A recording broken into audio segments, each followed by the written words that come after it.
오늘 우리에게 주시는 하나님의 말씀은 고린도전서 4장 14절부터 21절까지의 말씀입니다.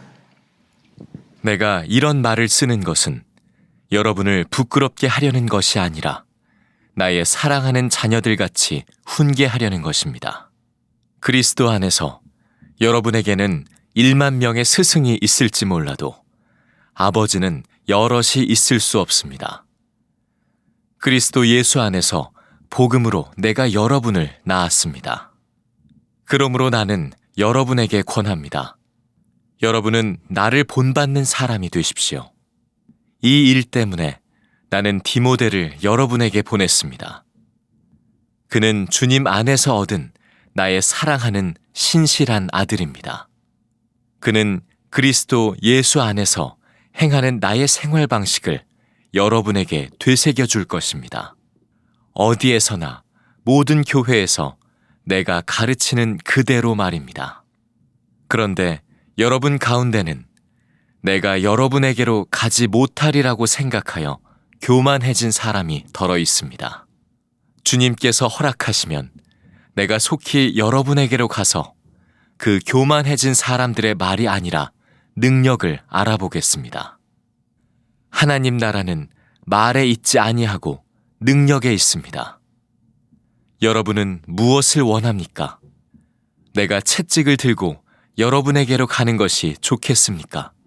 그렇지 않으면 사랑과 온유한 마음을 가지고 가는 것이 좋겠습니까? 여러 가지로 마음 심란한 뉴스들이 많은 때 주의 평강이 여러분에게 있기를 축복합니다. 이런 상황에서 주 예수님을 더욱 주목해서 바라보셔야 합니다. 그저 말로만 생각했던 항상 주님을 바라보는 일이 지금 이와 같은 때에 정말 여러분에게 가능해져야 합니다. 그리고 사람을 볼 때도 주 예수님의 마음을 가지고 보는 눈을 여러분들 여셔야 됩니다. 플로이드 맥클랑 선교사님이라고 계신데 그분이 위험한 가족이라 하는 책에서 본인 가족이 네덜란드 암스테르담에 있는 창녀촌에서 사역하실 때 이야기를 하셨습니다. 하나님의 강권하심이 있어서 그 창녀촌에서 거기서 집을 정하고 살았습니다. 그 옆집에는 사탄교 교회가 있었고 또 그 바로 이웃에는 남자 동성애자들이 함께 몰려 사는 아주 영적으로 안 좋은 그런 형편에서 그들은 살았습니다. 하나님께서 어떤 형편에 있는 사람에게도 하나님은 함께 하시고 그들을 사랑하신다는 메시지를 전하기 위해서 그렇게 하신 것입니다. 그런데 한 번은 어느 아주 보수적인 선교단체의 그 리더들이 그 플로이드 맥클랑 선교사님의 사역을 보고 싶어서 소문을 들었다고 하면서 찾아오겠다고 연락이 왔습니다. 오시라고 했죠. 그리고는 자기들이 살고 있는 그 암스테르담에 있는 창녀촌으로 그분들을 이제 모시고 가는 길에 갑자기 생각을 한 것이 자기 이웃에 사는 그 창녀인 두 여자가 있다는 것을 생각했습니다. 그들과는 아주 반갑게 인사를 하고 지내는 사이입니다. 서로 이름을 불러가면서. 그런데 만약에 이분들을 모시고 가는데 그 사람을 만나면 그래서 그들이 나를 반갑게 인사를 해서 오면 어떻게 하나 하는 걱정이 갑자기 생겼습니다.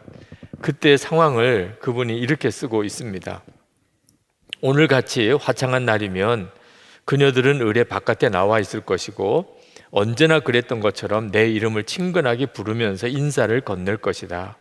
게다가 옷을 거의 걸치지 않은 그들이 그렇게 했을 때 벌어질 광경을 생각하고선 침을 꿀떡 삼키지 않을 수 없었다. 선교단체의 간부들을 데리고 그 거리로 접어들었을 때 역시 그녀들이 거기에 있었다. 두 소녀가 기쁜 얼굴로 손을 흔들며 내 이름을 불렀을 때 보수적인 선교단체 간부들을 감히 뒤돌아볼 엄두도 못 내었다. 등 뒤로 침묵의 벽이 있음을 느꼈다. 자, 그 일이 있은 여러 달 후에 미국의 어느 선교 대회에 플로이드 맥클랑 선교사님이 참석을 했는데 아주 반갑게 인사를 해오는 어느 한 분이 있더랍니다. 그러면서 그분이 하는 이야기가 지난번 우리가 암스테르담에서 당신의 선교지를 우리가 가보았죠. 그때 우리를 안내해 주지 않았습니까? 생각해 보니까 그때 있었던 분이에요. 그랬었죠. 제가 안내를 해드렸었죠. 그랬더니 그분이 펑펑 우는 겁니다. 그러면서 이런 이야기를 하더래요. 당신이 우리를 그 창녀촌으로 데리고 다닐 때 내 눈에는 한 무리의 창녀들과 뚜쟁이 그리고 마약 중독자들만 보였습니다. 그런데 당신이 당신 이웃에 살던 두 소녀에게 인사를 하며 그들의 이름을 불렀는데 나는 아직도 그들의 이름을 기억합니다. 소냐와 엘소였죠. 그제서야 그들이 창녀가 아니라 사람으로 보였습니다. 여러분, 우리가 똑같은 사람을 보아도 사실은 다 같이 보는 건 아닙니다. 우리가 똑같은 상황에 있어도 그 상황을 다 똑같이 느끼는 것도 아닙니다. 우리는 하나님의 성전입니다. 우리 안에 예수 그리스도께서 거하시고 계십니다. 그러므로 성도는 예수님의 마음으로 보는 눈을 가지고 있는 사람, 예수님의 마음으로 보게 되면 모든 것이 다 달리 보입니다. 고린도 교회 교인들은 사도 바울을 아주 심하게 모욕하고 비난하고 심판까지 했습니다. 그런데 사도 바울은 그런 고린도 교회 교인들의 비난과 심판을 듣고도 그로 인해서 함께 비난을 하거나 또는 화를 내거나 또는 낙심하지 않았습니다. 이유는 예수님의 눈으로 그 고린도 교회 교인들을 보았기 때문입니다. 사도 바울은 자기는 아버지의 마음을 가지고 있다고 이야기했습니다. 14절, 15절에 이렇게 말씀합니다. 내가 이런 말을 쓰는 것은 여러분을 부끄럽게 하려는 것이 아니라 나의 사랑하는 자녀들 같이 훈계하려는 것입니다. 그리스도 안에서 여러분에게는 1만 명의 스승이 있을지 몰라도 아버지는 여럿이 있을 수 없습니다. 그리스도 예수 안에서 복음으로 내가 여러분을 낳았습니다. 사도 바울이 고린도 교인들의 잘못을 혹시 지적하더라도 그것은 전적으로 아버지가 자녀에게 훈계하는 마음으로 한다는 겁니다. 실제로 고린도 교회 교인들은 사도 바울이 전도해서 그들이 예수를 믿고 영생을 얻었습니다. 영적으로는 사도 바울이 아비인 거죠. 고린도 교회 교인들은 영적으로는 사도 바울의 자녀들인 겁니다. 이 말씀은 사도 바울이 내가 너희들의 아버지니까 나를 잘 대접하라 그런 의미가 아닙니다. 아버지라고 하는 것은 어떤 일이 있어도 어떤 상처를 받아도 포기할 수 없는 사람을 의미하는 것입니다. 사실 모세가 이스라엘 백성들로부터 말할 수 없는 비난과 원망을 듣다가 참다 못해서 하나님 앞에 나가서 민수기 11장 12절에 보면 이렇게 탄식을 합니다. 이 모든 백성을 내가 배웠나이까? 내가 그들을 낳았나이까? 어찌 주께서 내게 양육하는 아버지가 젖 먹는 아이를 품듯 그들을 품에 품고 주께서 그들의 열조에게 맹세하신 땅으로 가라 하시나이까? 이스라엘 백성들을 이끌고 가야 되는데 포기할 수가 없는 겁니다. 아무리 못되게 굴어도 아무리 원망해도 모세는 그들을 품고 가야만 되는 겁니다. 그게 꼭 자식을 포기할 수 없는 아버지 마음인 거죠. 실제로 이스라엘 백성이 금송아지를 만들어서 섬길 때 하나님께서 그들을 다 죽이겠다고 그랬습니다. 그때 모세가 하나님께 나아가서 간절한 마음으로 그들을 용서해 달라고 기도하면서 차라리 주께서 기록하신 책에서 내 이름을 지워버려 주십시오. 정말 아버지 마음으로 하나님께 나가서 중보해서 하나님의 진노를 거두었었죠. 사도 바울이 동족인 유대인을 향하여 가졌던 마음이 그와 같았습니다. 유대인들은 예수님을 십자가 못 박아 죽이고 부활의 복음을 받아들이지 않고 그리고 교회를 핍박했습니다. 그게 얼마나 안타까운지. 그러나 그 동족 유대인들이 다시 하나님께 돌아오게 되기를 간절히 기도하면서 사도 바울은 자신이 저주를 받아 그리스도에게서 끊어질지라도 원하는 바로라 그렇게 고백을 했습니다. 바로 이것이 아버지 마음인 겁니다. 내가 너희들의 영적인 아버지다. 그런 말을 하는 것은 포기할 수 없다. 너희들이 어떻게 못되게 하더라도 나는 너희를 포기할 수 없다. 그런 뜻입니다. 근데 여러분, 사도 바울만 아닙니다. 하나님의 성전, 우리 안에 하나님이 계셔서 나를 성전 삼으신 성도가 되었다면 우리 모두가 다 똑같이 이런 마음을 가지고 사람을 대하게 됩니다. 십자가에서 우리를 대신해서 죽으신 예수님의 마음이 꼭 그 마음이기 때문에 그렇습니다. 예수님이 한 번은 말할 수 없이 타락한 삶을 살면서 사람들로부터 버림을 받고 마음은 돌덩어리처럼 딱딱해진 사마리아 여인을 만난 적이 있습니다. 그녀는 도무지 마음을 열지 않으려고 했지만 예수님께서 결국은 그녀의 마음을 여시고 그에게도 영생을 주셨습니다. 그리고는 예수님이 너무 기쁘셔서 제자들이 음식을 가져다가 드시라고 하니까 나는 배부르다, 먹지 않고도 배가 부르다고 하셨어요. 그때 예수님의 심정이 어떤 심정이었겠습니까? 잃어버린 딸을 되찾은 아버지의 마음입니다. 잃어버린 딸이었던 거예요, 사마리아 여인이. 예수님이 십자가에 달리실 때 그때 예수님 옆에 달렸던 강도 하나가 예수님에게 요청을 했습니다. 예수여, 당신의 나라에 임하실 때 나를 기억하소서. 그때 예수님께서 당신도 십자가에 못 박혀서 말할 수 없이 고통스러운 순간에 있음에도 불구하고 그 강도에게 친절하게 대답을 합니다. 내가 진실로 내게 이르노니 오늘 내가 나와 함께 낙원에 있으리라. 여러분, 평생 죄짓고 살다가 정말 못되게 살다가 십자가에 달려 죽어야 되는 그런 죄수가 마지막 순간에 기도했다고 천국에 갈 수 있는 겁니까? 그게 옳은 겁니까?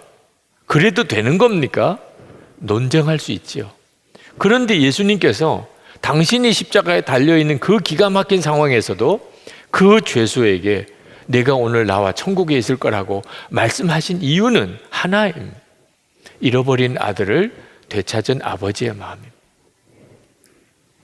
저는 예수님을 항상 바라보려고 하면서 참 놀라운 은혜를 받은 것이 바로 하나님이 저를 이 사마리아 여인처럼 그 십자가에 함께 달렸던 죄수처럼 그렇게 저를 받아주시는 것이 마음에 느껴지는 거예요. 저는 십자가의 예수님의 용서와 하나님의 은혜를 수도 없이 들어서 압니다. 그러나 머리로 안다고 가슴으로 느껴지는 것은 아니었어요. 그런데 예수님을 항상 바라보고 늘 주님을 생각하려고 하면서 주님이 나를 그렇게 사랑하시는구나. 사마리아 여인처럼 십자가의 강도처럼 그렇게 나를 아들로 여기시는구나. 그게 느껴지는 거예요. 그러면서 제 안에 일어난 변화가 저도 다른 사람을 그렇게 대하게 마음이 바뀌어지는 겁니다. 십자가의 용서와 하나님의 은혜에 대하여 그렇게 알고도 싸우는 이유가 뭐지요? 마음에 느껴지지 않아서 그런 거죠. 우리가 하나님의 성전인 사람이라 예수님이 내 안에 계시다. 교리로만 알아서는 아무런 삶의 변화가 없습니다. 정말 예수님이 내 안에 계시구나. 나 같은 죄인 안에도 오셨구나. 이 사실이 진짜 믿어지고 느껴지면 다른 사람도 그렇게 보게 되는 겁니다. 예수님의 마음으로 보았기 때문에 사도 바울은 욕을 먹으면 도리어 축복하여 주고 박해를 받으면 참고 비방을 받으면 좋은 말로 응답했던 것입니다. 우리가 사람을 정확히 보는 눈이 없음을 인정해야 합니다.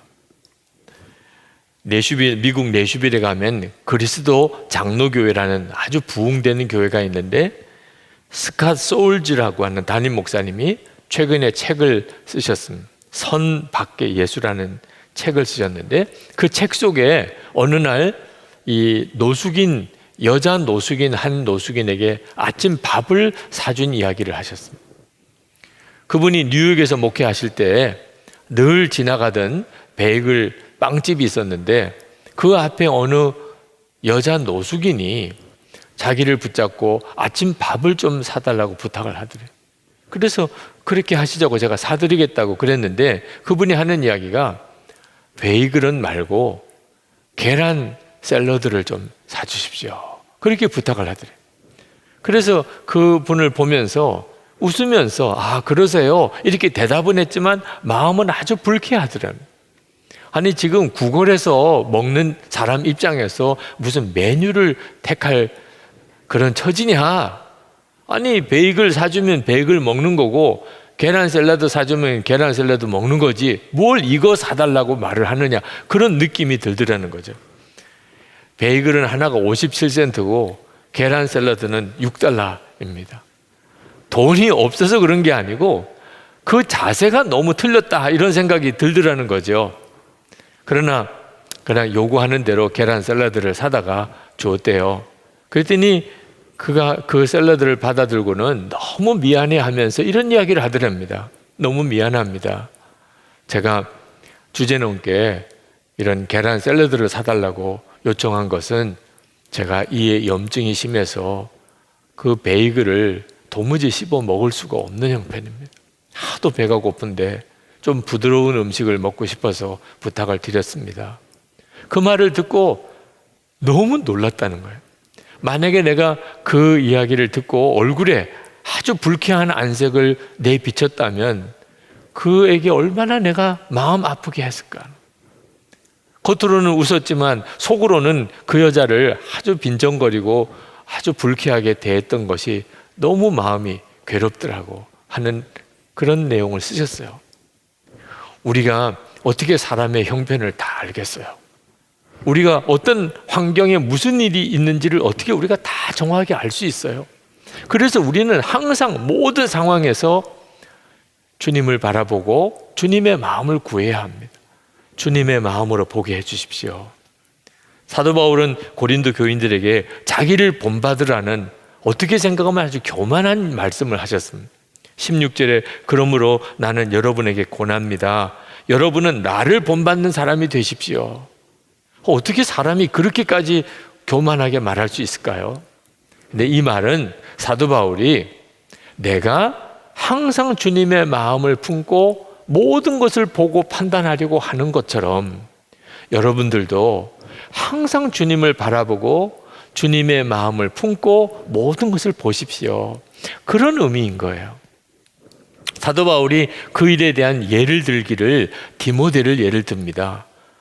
디모데에게 고린도 교회에 편지를 가져가서 전하게 했던 모양입니다. 그런데 그 디모데가 누구냐 하면 고린도 교인처럼 사도 바울이 복음을 전해서 구원받은 영적인 아들이었습니다. 그런데 그 디모데를 고린도 교회 교인들에게 이렇게 소개를 합니다. 17절에 그는 그리스도 예수 안에서 행하는 나의 생활 방식을 여러분에게 되새겨 줄 것입니다. 어디에서나 모든 교회에서 내가 가르치는 그대로 말입니다. 다시 말하면 고린도 교인들이 볼 때 디모데를 보면 꼭 사도 바울을 보는 것 같을 것이다. 그런 뜻입니다. 내가 어디서나 가르쳤지 않습니까? 내가 어디서나 그렇게 살지 않았습니까? 그리스도 예수 안에서 행하는 나의 생활 방식을 디모데도 그대로 가지고 있습니다. 그래서 디모데 보면 나 보는 것 같을 것입니다. 그게 제자인 거죠. 그런데 디모데는 사도 바울이 낳은 영적인 아들이고 사도 바울의 제자, 사도 바울 사는 대로 사는 사람이었습니다. 그렇지만 엄밀히 말하면 예수님의 제자입니다. 사도 바울이 살았던 게 뭡니까? 그리스도 예수 안에서 행하는 생활 방식이라고 그랬어요. 그대로 살았다는 겁니다. 그러니까 디모데를 누가 보면 예수님 보는 것 같았다는 거예요. 예수님 안에서 사는 사람이라는 거예요. 누구든지 사도 바울을 보면 예수님 보는 것 같았습니다. 이제는 내가 사는 것 아니요 내 안에 그리스도께서 사시는 것이다. 사도 바울이 이 말씀을 한 것은 고린도 교회 교인들 여러분도 디모데 같이 그렇게 될 수 있습니다. 그 말은 지금 저에게나 설교하는 저에게나 여러분 모두에게 지금 영상으로 이 설교를 듣는 모든 사람에게 동일하게 적용되는 것입니다. 우리는 하나님의 성전입니다. 우리 안에 예수님이 정말 거하시는 것을 우리가 진짜 믿고 주님을 계속 바라보고 산다면 누구나 우리를 보면 그리스도 예수 안에서 행하는 사람의 모습을 보게 되는 것입니다. 그게 예수님의 마음으로 모든 것을 보는 사람이라는 뜻입니다. 우리가 정말 하나님의 성전인 사람인지는 공동체 안에 시험이 생기면 금방 드러나게 됩니다.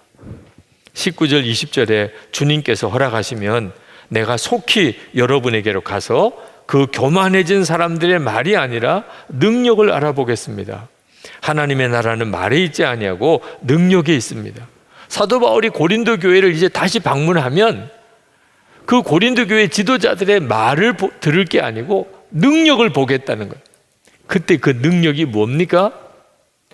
예수 그리스도를 볼 수 있는가 하는 거예요. 그 사람을 보면 예수님 보는 것 같은가? 여러분, 지금도 우리가 어떤 지도자들을 따라갈 때 잘 분별해야 합니다. 그 사람의 말을 듣는 게 아니고 그 사람을 보면 예수님을 보는 것 같은가? 하나님의 성전인 사람인가? 그 점이 분명해야 합니다. 능력 중에 능력은 은사나 기적을 행하는 게 아니고 예수님 그분이 드러나는 것입니다. 예수님이 가장 큰 능력이시잖아요. 사도 바울은 고린도 교인들에게 채찍을 들고 가기를 원하느냐 이렇게 물었습니다. 21절에 여러분은 무엇을 원합니까? 내가 채찍을 들고 여러분에게로 가는 것이 좋겠습니까? 그렇지 않으면 사랑과 온유한 마음으로 가지고 가는 것이 좋겠습니까? 채찍을 들고 가다니 너무 무서운 말씀을 하셨죠. 옛날에 그 당시 때는 부모가 자녀들을 훈계할 때 채찍을 때렸습니다. 매를 든 거죠. 근데 사도 바울이 이 말을 한 것은 채찍을 들고 가고 싶지 않다는 뜻입니다. 만약에 진짜 채찍을 들고 가서 때릴 마음이 있었다면 말 안 하고 가서 때리죠. 내가 채찍을 들고 가랴? 그 말은 무슨 뜻입니까? 채찍을 들고 가고 싶지 않다는 뜻입니다. 여러분, 하나님은 우리가 회개하고 돌이키기를 오래 기다리십니다. 정말 오래 기다리십니다. 그래서 어떤 사람은 하나님이 진짜 징계하시는지를 믿지 않는 사람도 많습니다. 그렇지만 하나님은 우리를 채찍으로 고치기를 원하지 않으시니까 하는 거지. 하나님은 징계하실 수 있는 분이십니다. 하나님이 우리를 죄에서 온전히 돌이키게 할 수 있는 방법 간단합니다. 하나님이 한번 채찍을 대시면 두 손 두 발 다 들고 하나님 살려주세요. 하나님 한 번만 살려주세요.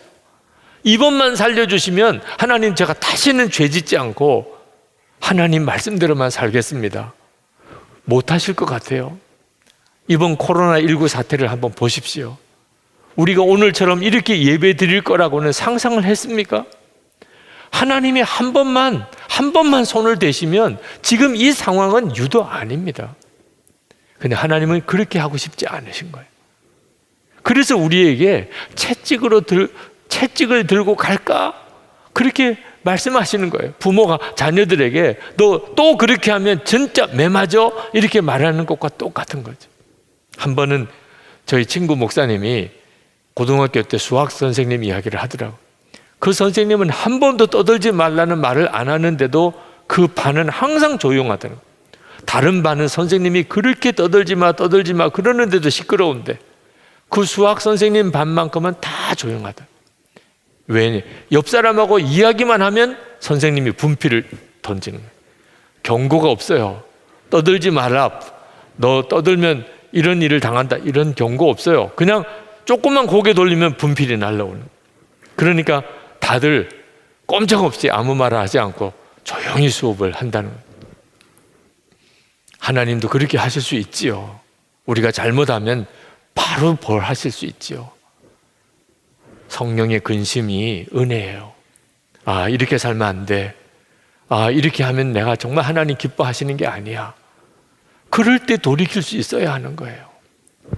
사도 바울은 고린도 교회에 사랑과 온유한 마음으로 가기를 원했고 그게 아버지의 마음이었어요. 그리고 그렇게 문제가 많았던 고린도 교회가 결국은 다 바로 서게 됩니다.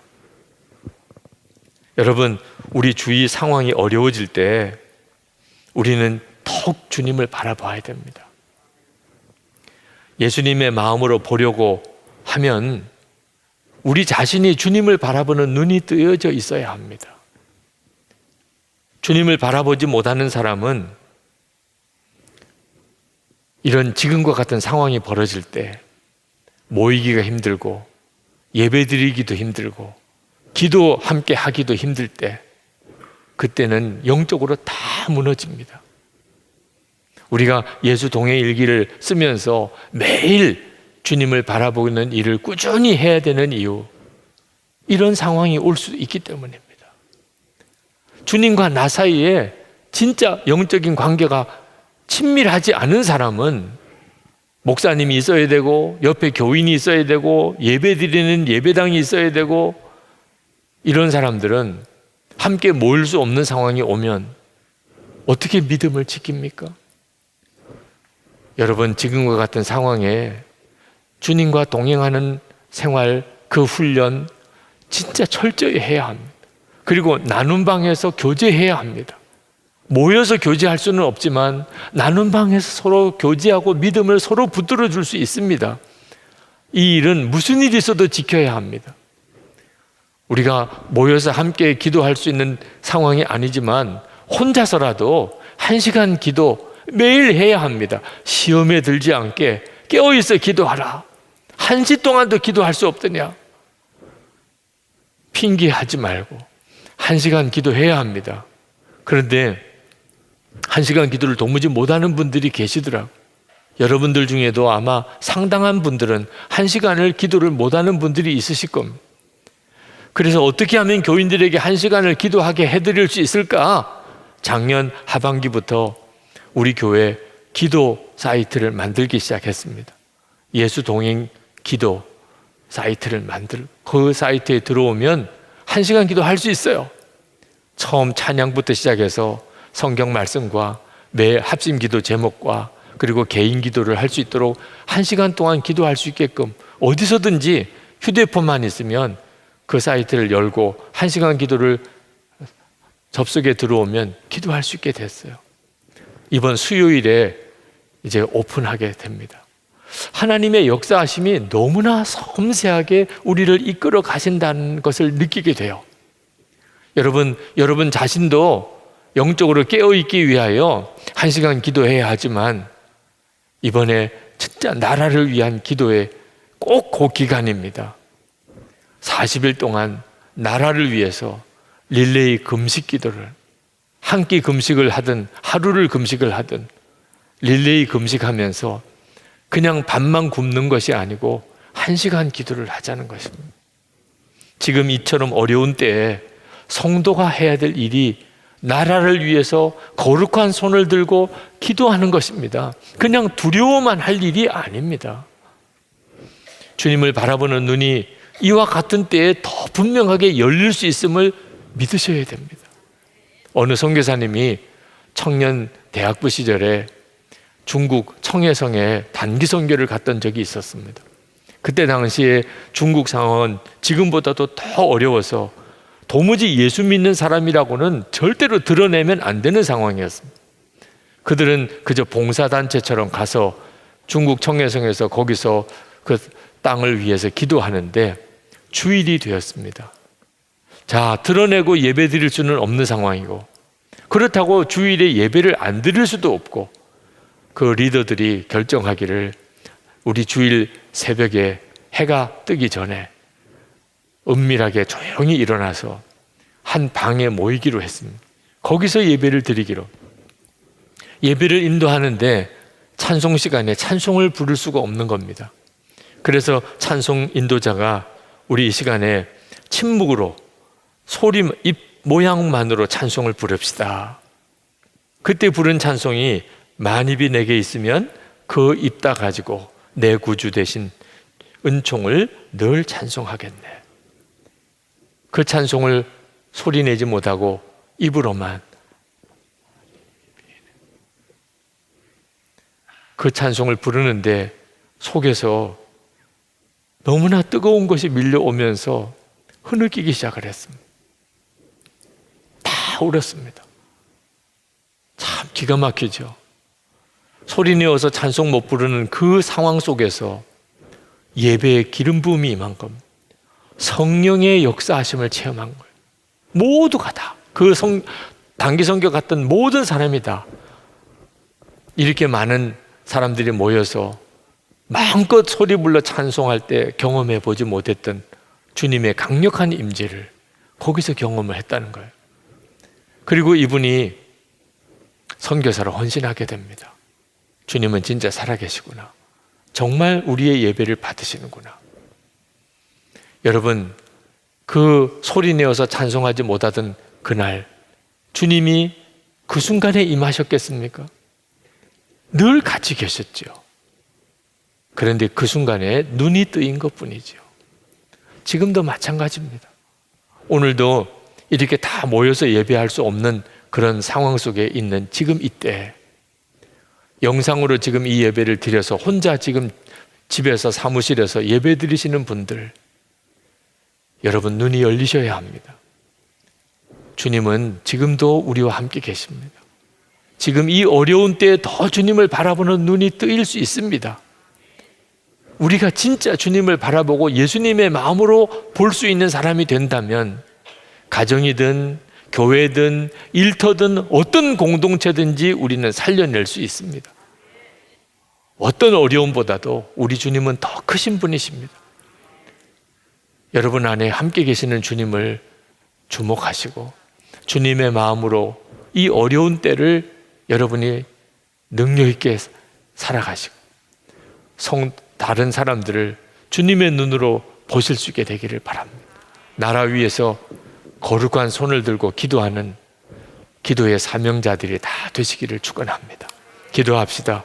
우리 시간 다 함께 우리와 함께 계시는 주님을 바라보는 눈을 열어주시기를, 주님의 눈으로 이 어려운 상황을 보게 해주시기를, 우리를 통해서 하나님께서 우리 가정과 교회와 이 나라를 고쳐주시기를 간절한 마음으로 기도하겠습니다.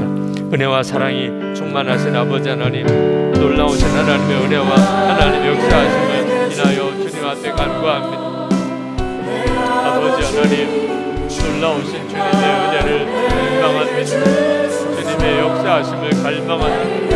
우리를 주시는 주님, 오 주 예수님, 지금도 함께 하시는 주님, 개인적으로 기도할 때 하나님, 한 시간 기도할 때 하나님 주님을 묵상하며 바라볼 때 하나님 주를 바라보는 눈을 열어주셔서 하나님 어려운 상황 속에 주님의 마음 주시고 하나님 사람을 대할 때 주님의 마음으로 대하게 하여 주시고 우리를 통하여 가정이 살고 하나님 교회가 살고 하나님 나라가 살아가게 하여 주옵소서. 하나님의 손으로 이 땅을 고치소서. 거룩한 손을 들어 기도하는 성도들을 세워주소서. 주님의 놀라우신 역사를 우리 가운데 부어 주시옵소서. 주님 감사합니다. 은혜와 사랑이 많으신 아버지 하나님, 코로나19 바이러스로 인해 고통당하는 이 나라, 이 땅을 고쳐주옵소서. 감염자들과 그 가족들 주님의 손으로 치료해 주시고 방역당국과 의료인들 고생하는 그들을 붙잡아 주소서.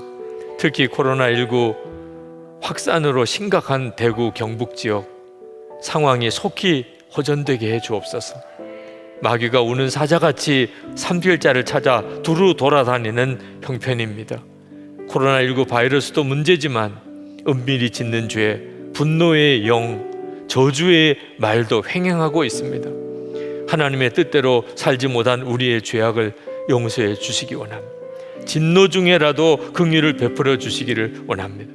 바이러스에 대해 조심하지만 두려움에는 사로잡히지 않게 하시고 감염자, 의심 증상자들을 마음으로 돕게 하여 주옵소서. 이 어려운 때에 경제적 어려움을 심하게 겪는 이들이 있습니다. 주여, 그들이 살 길을 열어주소서. 노숙인들과 같이 극빈곤층 사람들, 한 끼 식사를 하기도 어려운 형편에 있는 이들, 그들을 돕는 일에 힘을 모으게 해 주옵소서. 주님, 그동안 아무런 염려와 어려움 없이 하나님께 예배할 수 있었음이 얼마나 큰 애였는지 이제야 깨닫습니다. 감사하지 못했던 것 회개합니다. 주님, 우리에게 다시 자유롭게 마음껏 하나님께 예배할 수 있는 그때가 속히 오게 해 주옵소서. 주님, 세계 각 나라에서도 코로나19 바이러스 확산이 멈추게 해주시고 전 세계 지도자들이 이기적인 정책 마음을 버리고 서로 협력하게 하소서. 특히 중국 상황 빨리 호전되게 해주시고 중국이 영적으로도 회복되는 계기가 되게 해 주옵소서. 주님, 두려움에 사로잡힌 국민들이 이제는 겸손히 하나님의 말씀에 귀를 기울이게 하소서. 이 나라 각계각층의 지도자들이 애굽의 바로와 같은 완고한 마음을 버리고 인간의 무력함 깨닫고 회개하고 하나님께로 돌아오게 해 주옵소서. 특히 이 땅에서 횡행하는 저주가 속히 그치게 하소서. 다른 사람을 저주하는 것이 결국 자기 자신을 향한 것이 된다는 사실을 깨닫게 해 주소서. 지금의 처지를 심각하게 생각하고 증오와 미움에서 속히 벗어나게 해주시고 서로를 축복하게 하소서.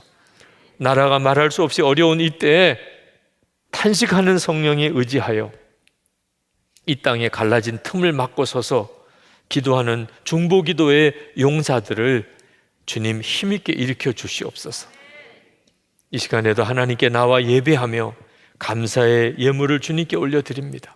어려운 때일수록 우리가 더욱 감사로 이기게 되기를 원합니다. 예배하고 감사하는 성도들, 그 심령과 가정과 건강, 일터와 기업을 주님 지켜주소서. 북한 주민들도 주님의 손에 부탁합니다. 김국기 목사, 김정욱 목사, 최충길 선교사, 장문석 집사, 우리가 알지 못하는 억류된 많은 지하교회 성도들 속히 풀려나게 하소서. 열방에 나가 있는 선교사님들, 그 가족들 주님의 손에 부탁을 드립니다. 우리 주 예수 그리스도 이름으로 기도합니다. 아멘. 우리 다 일어나셔서 찬양하겠습니다.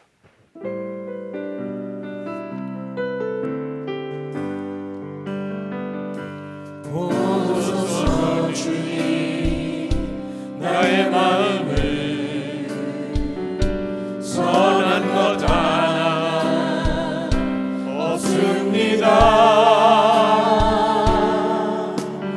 그러나 내 모든 것 주께 드립니다. 사랑으로 나누시고 날 새롭게 하소서. 주님만 내게 주소서.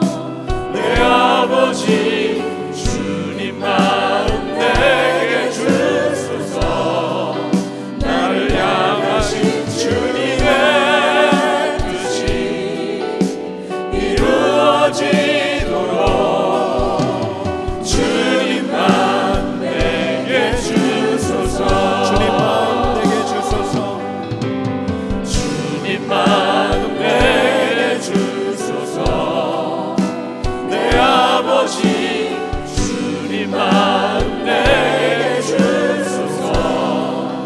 나를 향하신 주님의 뜻이 이루어지도록 주님만 내게 주소서. 주 예수님의 은혜와 아버지 하나님의 사랑하심과 성령의 교통하심이 예배하고 돌아가는 모든 성도들 위에, 그리고 이 나라 위에 함께 하시기를 축원하옵나이다. 아멘.